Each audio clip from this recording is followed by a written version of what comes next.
Once again, the Queen of Consorts surprises us, but not in a good way. Made lurid and false claims about the royal family, which played on her fears and fueled paranoia. The pen touched the final page. Charles signed his name, and Camilla's place inside the monarchy changed forever.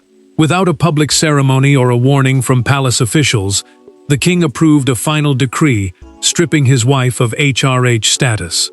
But the most explosive detail was hidden behind the decision itself. William had quietly influenced the order before Camilla even knew it existed.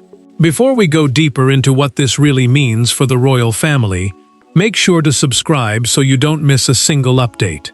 Charles remained alone after the final advisor left, his eyes fixed on the line carrying Camilla's name. The decree was not a casual palace note. It was a royal order, setting duties and status inside the monarchy. By signing it, the monarch removed her right to use Her Royal Highness, the style known as HRH, which tells the palace where a royal stands in official rank. Those three letters shaped introductions, seating, ceremony, and precedence. Now they were gone. The silence hardened as he placed the pen beside the document and did not move.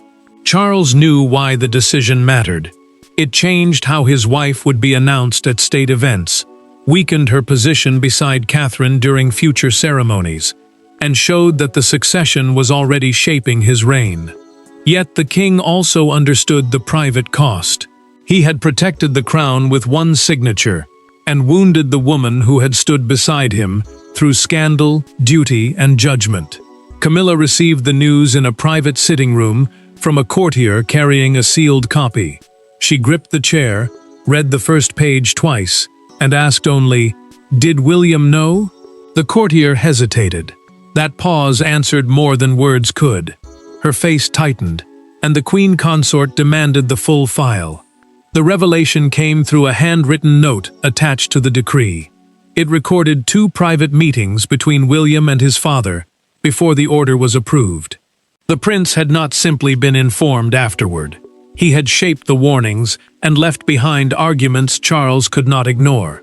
A documented palace account described the future king choosing each word while stressing the danger of leaving Camilla's ceremonial power unresolved before the next reign. Then another detail surfaced. A sealed instruction sat behind the signed pages, restricted to Charles and his heir. It concerned her future privileges, but no aide could disclose what had been removed. Camilla rose, demanded the complete document, and learned that William had already been summoned back to the palace. The decree had removed 3 royal letters from Camilla's name, but the deeper wound came from discovering whose voice Charles had heard before signing it. Behind the titles and guarded palace doors stood 3 people bound by family, but divided by memory. Camilla believed years beside Charles had secured her position. William believed the monarchy's future required a painful correction, and between them stood a king forced to choose whether protecting his wife mattered more than preserving the trust of the son destined to inherit everything. Camilla entered Charles's private room carrying the decree in both hands.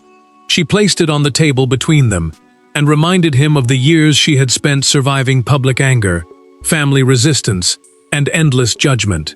The queen consort had believed those sacrifices had earned security. Instead, one signature had removed the royal style she considered proof that she truly belonged beside him. Charles struggled to meet her eyes. As the reigning monarch, he carried responsibility for the crown, meaning the institution, duties, and public authority passed from one sovereign to the next.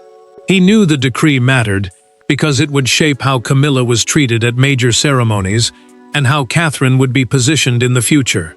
He also knew that rejecting William's concerns could weaken trust with the man destined to inherit the throne. "Can years of loyalty be erased this easily?" Camilla asked. Her voice remained calm, but the pain underneath it was unmistakable. Charles answered that nothing between them had been erased, yet she pushed the document toward him and demanded to know why the argument sounded like William's words rather than his own. William waited alone outside the study, quietly repeating the explanation he planned to give. The prince felt anger because he believed the monarchy's future had been placed at risk, but guilt followed close behind. He knew the decision would humiliate someone his father loved. He also understood that succession planning, the process of preparing roles, authority, and ceremonial order for the next reign, could no longer be delayed without creating a deeper conflict. Camilla opened an attached briefing and discovered the decree had been described as protection, not punishment. A documented palace account recorded that the future king had warned against leaving her status unresolved after Charles's reign. The careful phrases, the warnings about divided loyalties, and the concern over competing royal households all carried William's unmistakable influence. Charles finally admitted the truth. His son had never directly demanded that Camilla lose HRH status. Instead, William had presented a confidential forecast showing that her continued rank could clash with Catherine's future position and split palace loyalties when the next reign began. The king had read it twice before accepting that silence would only delay the crisis. Camilla closed the file and rose. She would not speak through advisors again. She would confront the Prince of Wales herself. What began as a constitutional decision was becoming a family reckoning, and the next conversation would force years of buried resentment into the open. The decree did not begin in a council chamber. Its true origin lay inside a Windsor ceremony 3 months earlier, when one unscripted demand brought the entire royal gathering to a standstill. Camilla had expected the moment to strengthen her position. Instead, it convinced William that unless he acted before Charles made his final succession arrangements, the future monarchy could inherit a conflict too dangerous to contain. Camilla had grown tired of uncertainty. For months, she had pressed palace planners to define her authority at future state ceremonies, especially at events where Catherine would one day appear as the wife of the reigning monarch. Ceremonial ranking meant the official order in which royals were seated, announced, and placed during important occasions. It mattered because one decision made under Charles could become a precedent that William would later be expected to respect. Charles kept delaying the issue. The king allowed officials to leave future arrangements flexible, hoping time would soften the tension between his wife and son.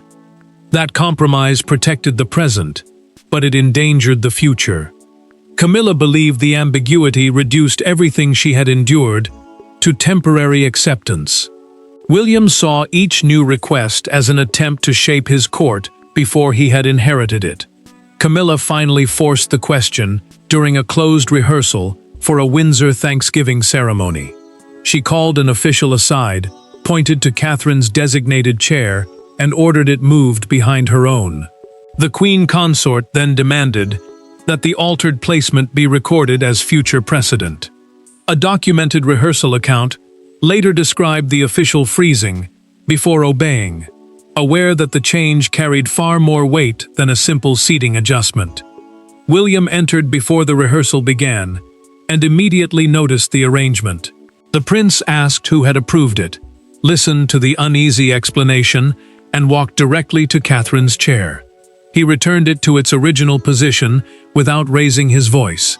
Then he faced the stunned official and said, "Nothing from today becomes permanent."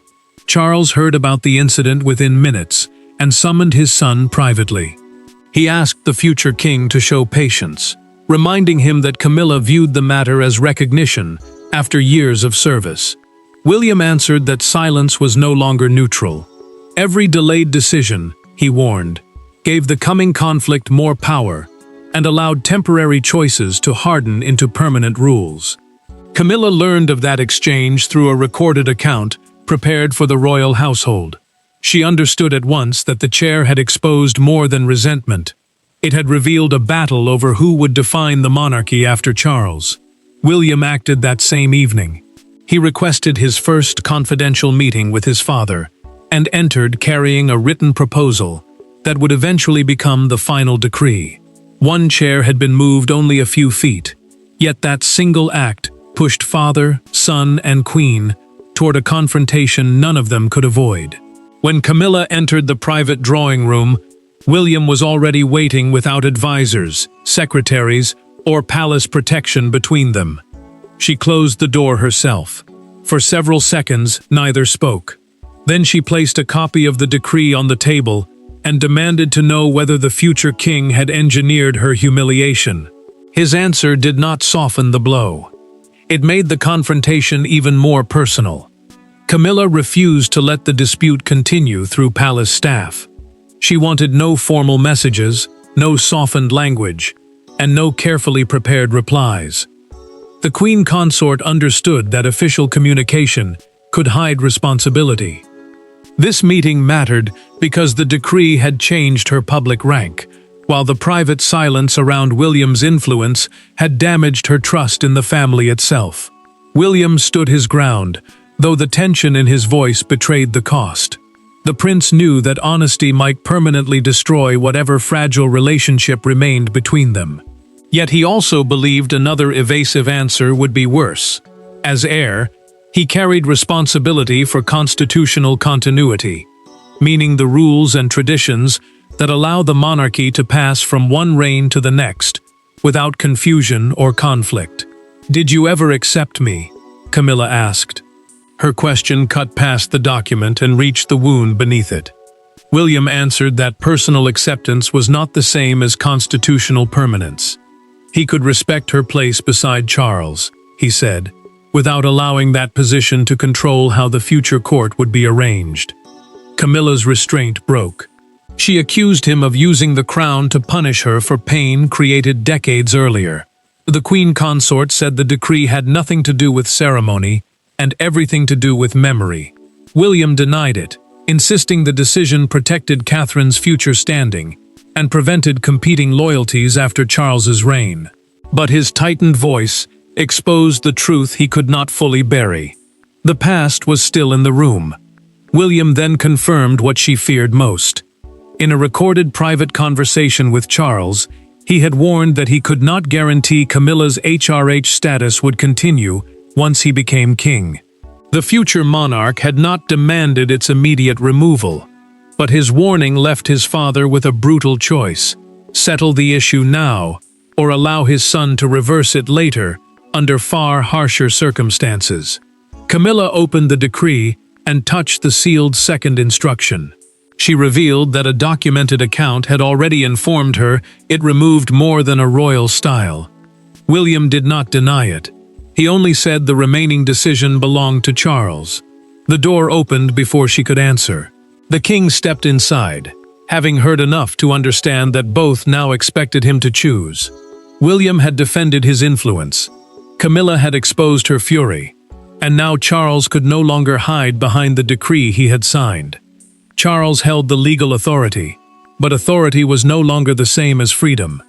Around him stood the weight of succession, public confidence, family history, and the knowledge that William would one day inherit every unresolved decision. The final decree carried the king's signature, yet its language revealed a deeper truth. The future monarch had learned how to shape the crown before it officially belonged to him. Charles stood beside the window after the confrontation and admitted that he felt cornered.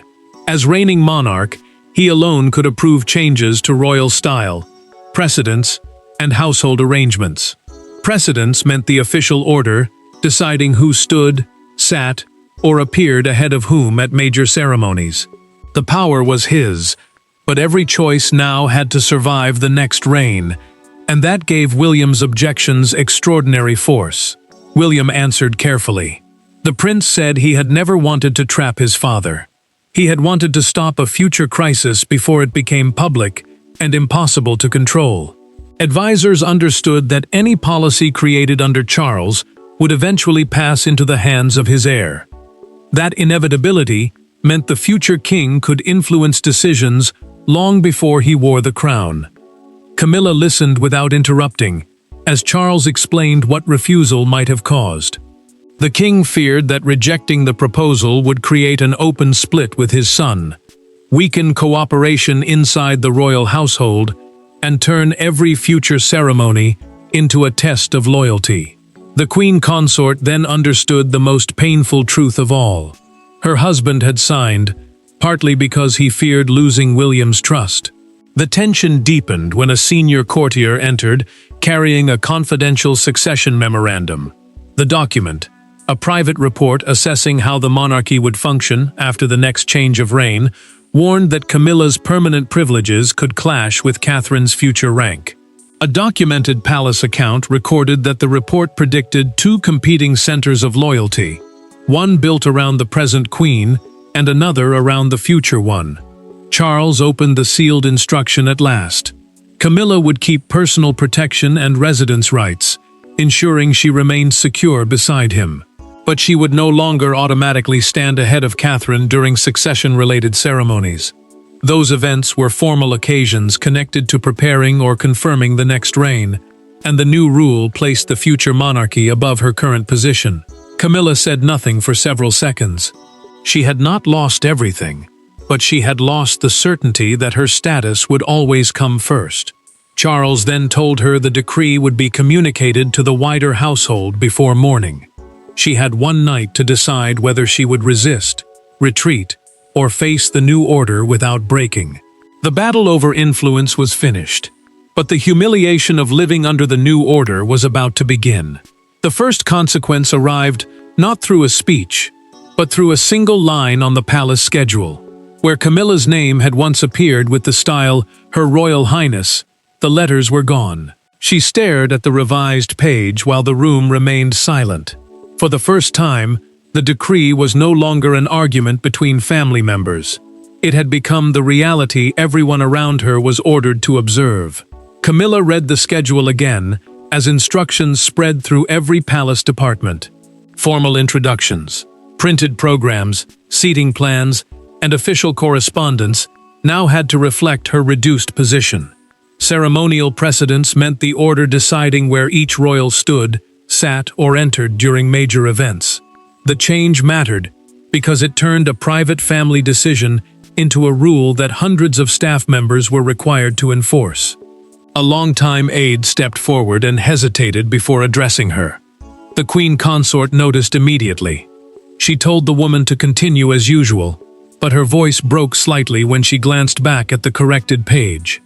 Household staff had been warned to act respectfully, yet no careful wording could hide the truth. An identity built over years had been officially diminished overnight. Charles entered her private rooms and found the decree folded on a table. The king reached for it, but she stopped him with one question. Did he regret signing it? He remained silent long enough for the answer to become painful. Then the monarch admitted that regret could not reverse necessity. He had protected the succession, but Camilla heard only that protecting the future had required sacrificing part of her present. The next blow arrived through an amended reception plan.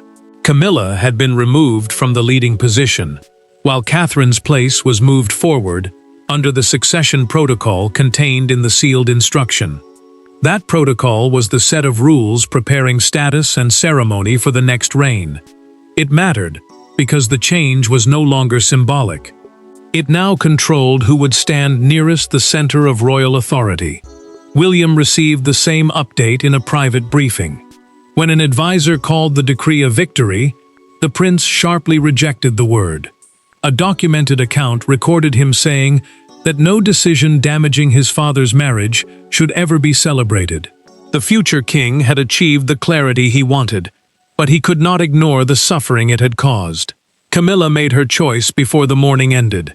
She requested another meeting with William, but this time she insisted that Charles remain outside the room. The first meeting had been driven by accusation, but the second would reveal whether anything human remained beneath the struggle for royal power. No decree lay between them this time. No official waited beyond the table, and no royal language protected either person from what had to be said. Camilla entered carrying nothing. William rose but did not offer his hand. Then she asked him a question stripped of rank, ceremony, and defense. Was there ever a version of this family in which you could have trusted me? Camilla had requested the meeting because the formal battle was already over. The decree had settled the succession arrangements, meaning the planned order of rank, duty, and ceremony for the next reign. What remained could not be solved by signatures or palace messages. The queen consort wanted the emotional truth, and she knew only William could give it. William agreed because he no longer needed to win. The prince had secured the protection he wanted for Catherine's future position, so he could finally speak without turning every sentence into an argument. He admitted that trust had been damaged long before either of them held their present titles. The future king did not soften that truth, but he also refused to deny what Camilla had done for his father. William acknowledged that she had remained beside Charles during years when the monarch felt vulnerable, judged, and increasingly isolated. A documented account of their private conversation recorded the prince saying that loyalty in difficult years still mattered, even when it could not decide the future structure of the crown. Camilla listened without interruption, hearing recognition she had wanted for years, but receiving it only after losing her status. Camilla then confessed what had driven the Windsor demand. She had not ordered Catherine's chair moved because she wanted a public victory. She had acted from fear. The queen believed that without permanent ceremonial recognition, every sacrifice she had made would disappear the moment Charles was gone. Her position would become a temporary chapter, remembered but powerless. William answered with equal honesty. The decree had never been designed to erase her marriage or remove her from the king's life. It existed to stop her present status from controlling Catherine's future place. He could accept Camilla as his father's wife, but he could not allow one reign's private loyalties to bind the next. Camilla finally agreed not to challenge the order. She asked for one assurance: Charles must never be made to feel he had betrayed his wife simply to satisfy his heir. William paused, then gave his word. They left separately. Charles saw Camilla's expression and understood that she had decided how she would face the public. Nothing between them had been fully healed, but for the first time, the family's private settlement was strong enough to survive the world outside. By sunrise, the private decree had become a national rupture. Broadcasters abandoned scheduled programming, palace correspondents gathered outside royal gates, and the removal of 3 letters dominated every conversation. Some saw humiliation, others saw succession discipline. Yet one image captured the entire conflict more powerfully than any commentator could. Camilla arriving in public without the style that had defined her place beside the king. The palace released a tightly controlled statement confirming that Camilla's HRH style had been withdrawn under Charles's final decree. HRH meant Her Royal Highness, a formal style showing a senior royal's rank and treatment during official duties.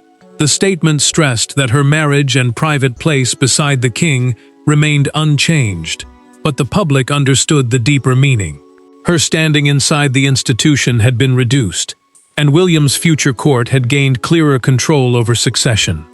Charles watched the first television bulletin beside his wife. When the presenter repeated that William had influenced the decision, the monarch reached for Camilla's hand. She did not pull away, but she kept her eyes fixed on the screen. The queen consort heard commentators debate whether she had been punished or whether Catherine's future position had finally been protected. Every sentence turned private pain into public judgment. William saw separate footage of his father leaving the palace looking exhausted. The prince had believed the decree was necessary, yet the images forced him to face its human cost. He had protected the next reign, but he had also placed Charles between duty and devotion. A recorded conversation with a senior advisor later captured the future king admitting that constitutional clarity could still leave emotional damage behind. The headlines grew harsher by the hour. One major newspaper appeared with the words, "3 letters removed, a monarchy rewritten," above a photograph of Camilla walking alone through the palace gates. The front page became the symbol of the crisis. It showed not a defeated institution, but a woman carrying the weight of a decision the entire nation had begun to judge.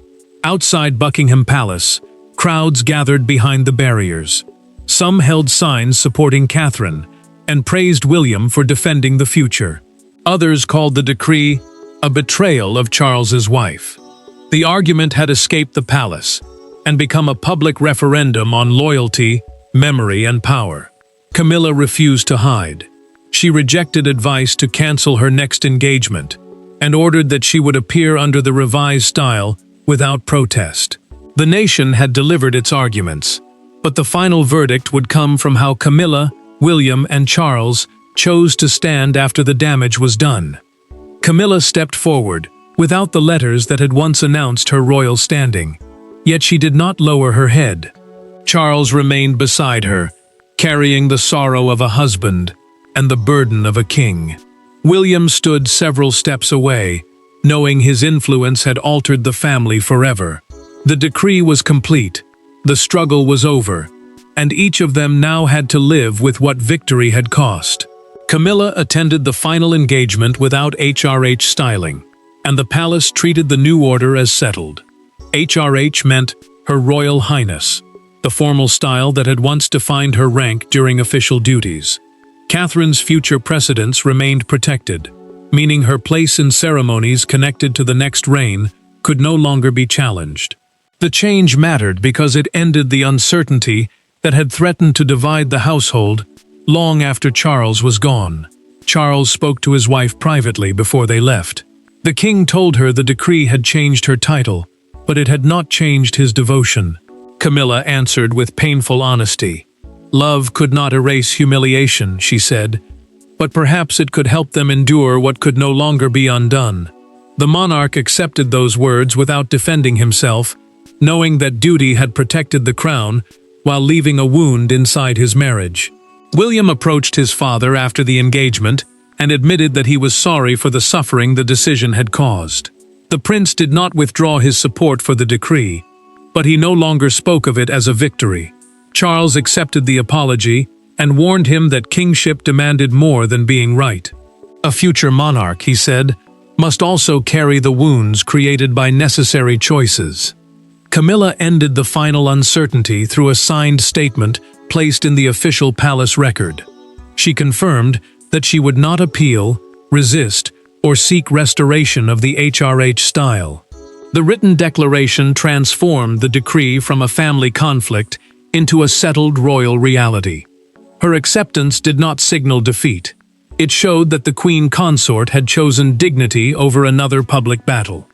William then ordered that her years of service remain fully recognized in the official record. A documented account of the instruction made his purpose clear. He had intended to limit future authority, not erase everything Camilla had contributed beside Charles. The verdict was painful but final. Camilla lost formal status, yet preserved her dignity. Charles protected the succession, but wounded his marriage. William secured the future, and learned that power always carries a human price. The crown endured because 3 people accepted a decision none of them could celebrate. And in that painful acceptance, the monarchy finally placed its future above every private grievance. Thanks for watching.